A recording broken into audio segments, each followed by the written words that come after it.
caught Amy, Matt Angry, the surprising man Amy Roloff was paired with before Chris Merrick. Have you ever looked back at a moment in your life and realized that if one tiny detail had changed, everything you know and love today might have never happened? That's the kind of thought that keeps you up at night, isn't it? It's that butterfly effect where a simple seating chart or a random event pairing can alter the entire trajectory of your future. And today, we are diving deep into one of those moments involving a woman we have all watched grow, cry, laugh, and love on our television screens for over a decade. We are talking about Amy Roloff, and the story we are about to unpack is a fascinating twist that very few people know about. If you think you know the full story of how Amy met Chris Merrick, I promise you, you are in for a surprise. We all remember the heartbreak, and we all remember watching the dissolution of a marriage that felt as iconic as the farm it was built on. Amy and Matt Roloff were the heart of Little People, Big World, and when they announced their separation, it felt like the end of an era. It was a difficult, public, and incredibly emotional process. But when the dust settled and the divorce was finalized in May of 2016, the world began to wonder, what is next for Amy Roloff? At 54, she was stepping into a world that had changed dramatically since she last navigated the dating scene. It was intimidating, confusing, and, to be honest, a little bit terrifying. But Amy, being the resilient and positive person we have come to adore, decided to take a leap of faith into the unknown. Now, let's set the scene. It was late 2016. The final papers had been signed, and the legal ties to her past had been severed. It was time for Amy to embrace a new chapter. But where does a 54-year-old single mother, who has lived her life largely in the public eye, go to meet people? This is the part where the story gets very interesting. Amy, looking for a low-pressure way to get back out there, attended a very specific type of event, a paint and sip. If you're not familiar, it's a wonderful concept. You go to a venue, you have a few drinks, you try to paint something resembling a picture, and you hopefully meet some new people. It's social, it's fun, and it doesn't carry the pressure of a formal blind date. Here is the part that feels like it came straight out of a romantic comedy. At this event, the organizers decided to pair people up. Think of it as a collaboration exercise where you share a canvas or work on your own projects alongside a specific partner for the evening. It's a great icebreaker. The expectation was that this random pairing system would spark connections. And for Amy, it did lead to a connection, but it wasn't the one you were thinking about. So, who was the man Amy Roloff was paired with before Chris Merrick? His name was Bob. Yes, Bob. A perfectly normal, perfectly nice guy who was just another participant in the singles event. He wasn't a celebrity. He wasn't a man in the limelight. He was just a regular guy looking for a date who happened to be assigned to the table of one of the most recognizable women in reality television. According to reports and details that have since surfaced about that evening, Amy and Bob spent a significant chunk of the night together. They shared a table, they painted, they sipped their drinks, and they had a chat. And here is the twist that I think is so important. Nothing happened. There was no dramatic romance, no intense chemistry that rocked the room. The connection they had was purely platonic and social. It was a nice conversation, but it died on the canvas, so to speak. The night was friendly, but it ended just as it had started, with Amy as a single woman. It's a fascinating moment because we tend to think that meet cutes are immediate. We imagine that when you meet the right person, the world stops spinning and a spotlight shines on them. But that isn't how it always works, is it? Amy's story is proof that sometimes the person you are meant to be with isn't the one you are randomly paired with. Sometimes the universe has a different plan. While Amy was painting with Bob, a rather handsome man with a love for motorcycles was also in the room. His name was Chris Merrick. Chris was 54, he was single, and he was looking for the same thing Amy was looking for, a genuine connection. He wasn't part of Amy's official pairing for the evening. They weren't at the same table. They were just two people in the same venue surrounded by easels, paint, and wine. It's almost surreal to think about that moment. Bob was assigned to Amy, but while that pairing was happening, Chris was watching from across the room. Now, before we get into the specifics of how Chris eventually swooped in, I need to ask a huge favor from you. If you're enjoying this deep dive into Amy Roloff's fascinating romantic history, take a moment to hit that thumbs up button. It really does help the channel, and it lets me know you want to see more of these deep analysis videos. And if you are new here, please consider hitting that subscribe button. And don't forget to ring the notification bell so you don't miss out on any of our future content. I appreciate your support so much. And while you're down there, leave a comment and let me know, do you think things happen for a reason, or is it all just random chance? I'd love to hear your thoughts. Let's get back to the night of the painting party. We know that Amy was paired with Bob, but we also know that Chris Merrick was present. Likely feeling a bit of that nervous energy that comes with these kinds of events, he was a 54-year-old man who had his own history, and he was trying to push himself out of his comfort zone as well. And as the night wore on, the formal pairings dissolved into general mingling. People were moving around, looking at other paintings and just chatting. This is where the magic happened. Chris Merrick made his move. It wasn't a dramatic, sweeping gesture. In fact, it was remarkably simple. At some point during the evening, Chris found himself talking to Amy. The conversation likely started casually, maybe about the painting, maybe about the wine, or maybe just about how weird these singles events can feel. But there was obviously a spark. They clicked. And then Chris did something that would eventually change both of their lives forever. He asked Amy if she would like to go for a motorcycle ride with him sometime. Think about that for a second. Imagine you are Amy. You have been married for a long time. You are just starting to get back into the swing of things. You have just been painting and drinking with a guy named Bob, who is perfectly nice, but completely forgettable. And now, a guy you are just meeting for the first time is asking you to jump on the back of his motorcycle. It's bold, it's confident. And Amy said yes. We often hear about Chris and Amy's relationship timeline, but this specific origin story gives it so much more texture. Amy didn't walk in expecting to fall in love that night. She was paired with Bob, who represented a safe, boring, but entirely fine option. But it was the guy who wasn't on her assignment sheet, the wild card with a motorcycle, who managed to capture her attention.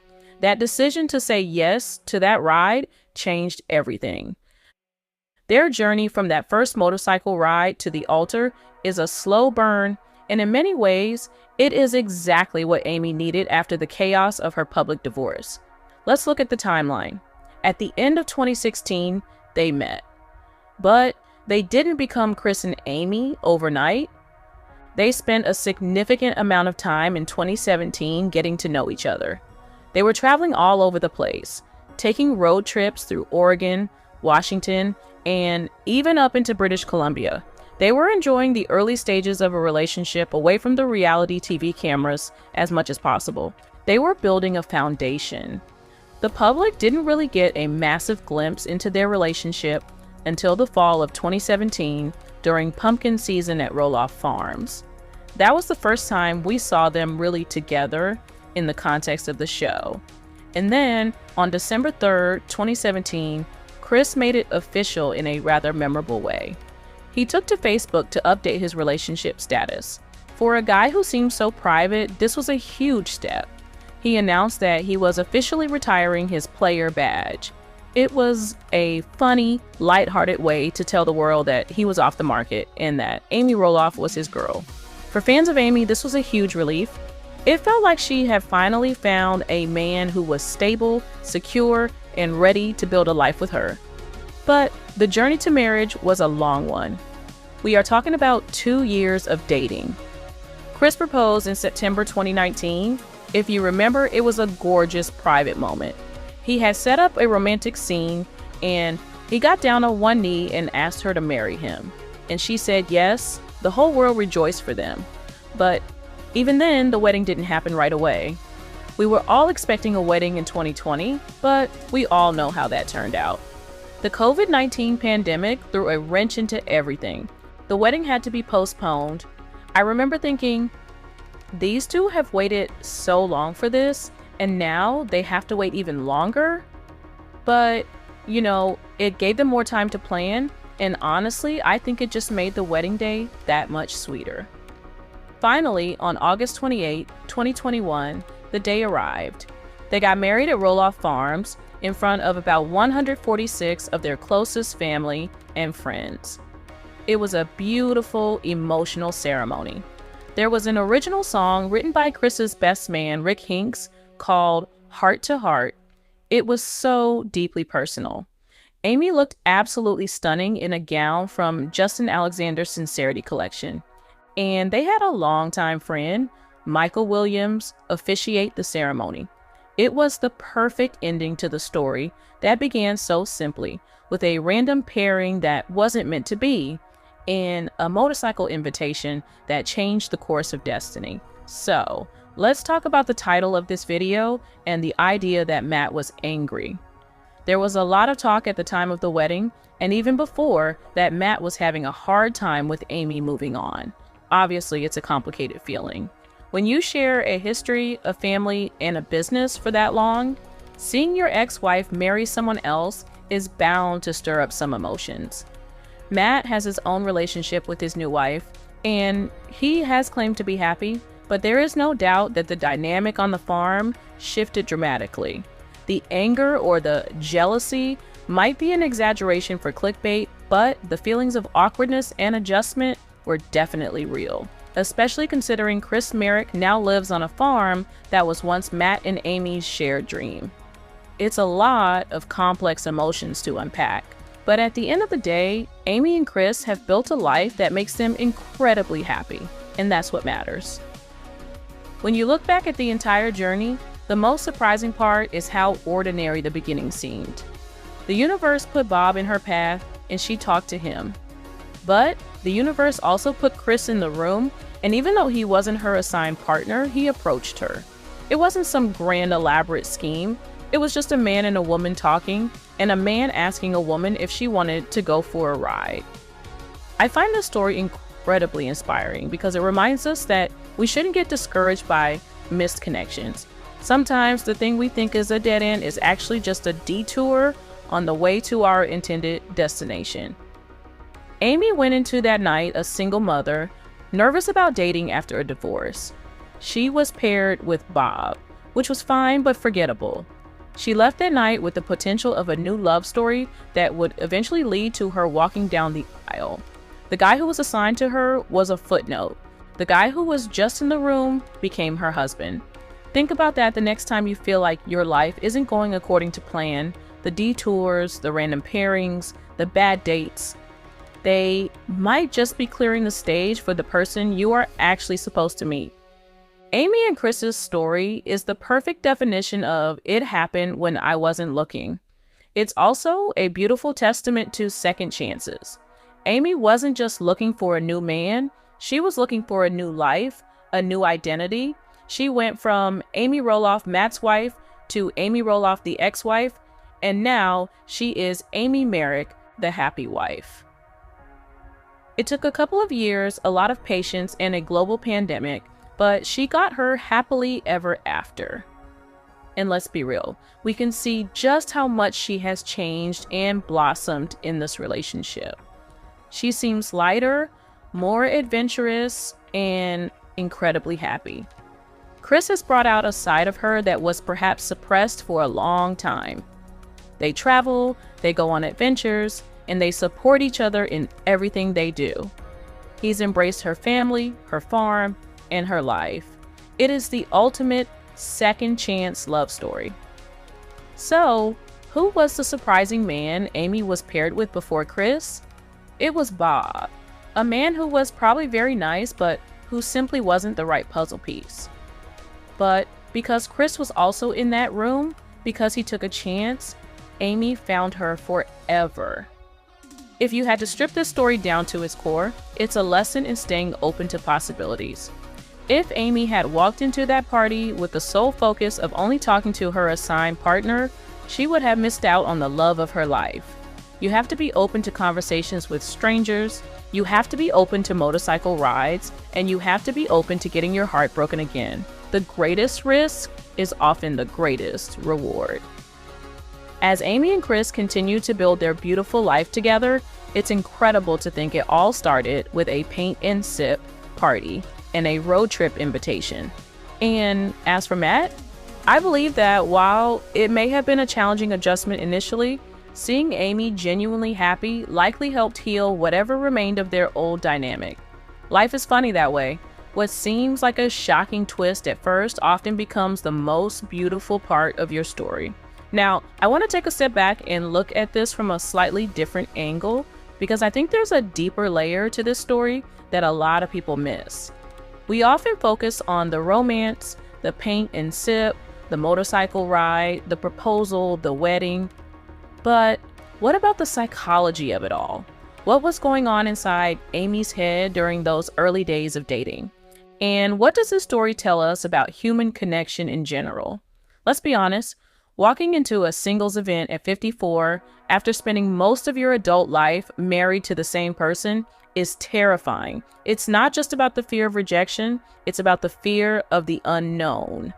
Amy didn't grow up in the age of dating apps. She didn't have Tinder or Bumble to fall back on. She had to do it the old-fashioned way, face to face in a room full of strangers with no filter and no swipe left safety net. That takes real courage.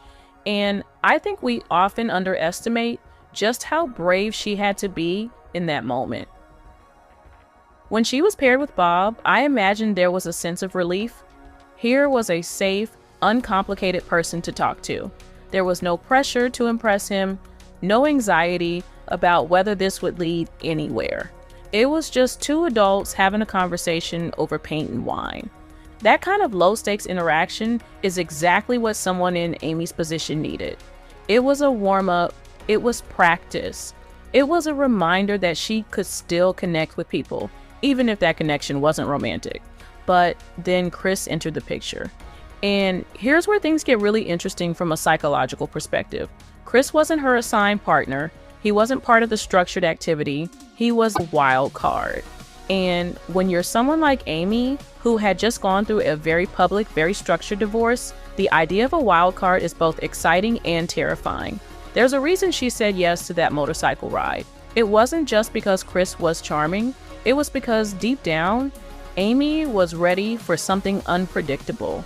She was ready to break free from the patterns that had defined her life for so long. That motorcycle ride symbolizes so much more than just a date. It represents freedom, it represents spontaneity, it represents a willingness to trust again. And let's not forget, Chris was asking her to hop on the back of a motorcycle. That requires trust. You have to trust the driver, you have to trust the machine, and you have to trust yourself to hold on. In a way, that ride was the perfect metaphor for the relationship they were about to build. It was a leap of faith. And here's something else I find fascinating. Look at the timeline again. They met in late 2016. They didn't get engaged till September 2019. That's nearly 3 years of dating before he popped the question. In today's world, where relationships often move at lightning speed, that kind of patience is rare. But for Amy, that slow pace was essential. She needed time to heal. She needed time to figure out who she was outside of her marriage to Matt. She needed time to ensure that Chris was the real deal and not just a rebound or a reaction to her divorce. There's a lesson in that for all of us. We live in a culture that glorifies instant gratification. We want the relationship, the engagement, the wedding, and the happily ever after right now. But Amy and Chris's story reminds us that the best things in life often take time. They built their relationship brick by brick, conversation by conversation, road trip by road trip. They didn't rush, they didn't force it, they just let it grow naturally. And when Chris finally did propose, it wasn't because the timeline said it was time. It was because they both knew without a doubt that they were ready. And what about Bob? I wonder what happened to him. I wonder if he ever watches Little People Big World and thinks about that night. I wonder if he ever looks back and laughs about the fact that he was seated next to someone who would go on to marry one of the most recognizable figures in reality television. It's a strange thought, isn't it? Bob was just there, living his life, probably completely unaware that his name would one day be mentioned in videos like this one. He didn't do anything wrong. He was just in the wrong place at the wrong time. Or maybe the right place at the wrong time, depending on how you look at it. But that's life, isn't it? We all have Bobs in our story, people who cross our paths but don't stay, people who serve a purpose for a brief moment and then fade away. They're not villains, they're not even plot points, they're just part of the journey, and we should be grateful for them because without Bob, Amy might not have been in that room long enough to meet Chris. Without Bob, she might have left early. Without Bob, she might have been too nervous to stay. Bob, in his own way, was a stepping stone, and that's not a bad thing. Now, I want to address something I mentioned earlier, the idea that Matt might have been angry or jealous. I think it's easy to paint Matt as the villain in this narrative, but I don't think that's fair. Matt and Amy shared a long, complicated history. They built a business together, they raised 4 children together, they faced countless challenges together. And when their marriage ended, it wasn't because of one single event, it was because they had grown apart over time. That's a heartbreaking realization for anyone, let alone a couple who had their entire lives documented on television. When Chris entered the picture, I think Matt felt a mix of emotions. On one hand, he probably wanted Amy to be happy. He's not a monster, he's a human being. On the other hand, seeing your ex-wife marry someone else, especially someone who now lives on the farm you once shared, is bound to stir up some discomfort. It's not jealousy in the traditional sense, it's more like grief. It's the grief of a chapter closing permanently. It's the realization that the life you once had is truly over and there's no going back. And let's not forget that Chris now occupies a space that was once Matt's. He lives on the farm, he helps with the pumpkin season, he's a presence in the lives of Amy's children.